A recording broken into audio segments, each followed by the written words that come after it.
আজকে আপনাদেরকে আমি কিছু বাস্তবিক কথা শেয়ার করি। তো অনেকে আমাকে কমেন্ট করে যে আপনি অনেক চিকন হয়ে গেছেন, কীভাবে চিকন হলে। তো মেনলি হচ্ছে আমি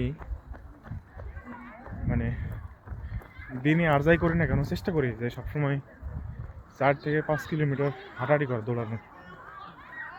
আমার লাস্ট টাইম ওয়েট ছিল হচ্ছে 107 কেজি।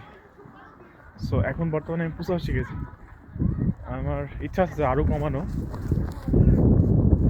এই যে আমি যেটা করি দেখাচ্ছি, আমি নিজে সবাই দৌড়াচ্ছি, আমি নিজে দৌড়াই। এটা আমার কাছে বেশ ভালো লাগে দৌড়াদৌড়ি করতে, কারণ হাঁটাহাঁটি করলে দৌড়ালে প্রচুর পরিমাণে ওয়েট লস হয়। আমি চেষ্টা করি বেশিরভাগ সময় কাঁচা সবজি খাওয়ার জন্য। সো আলহামদুলিল্লাহ ফিট আছে এখনো।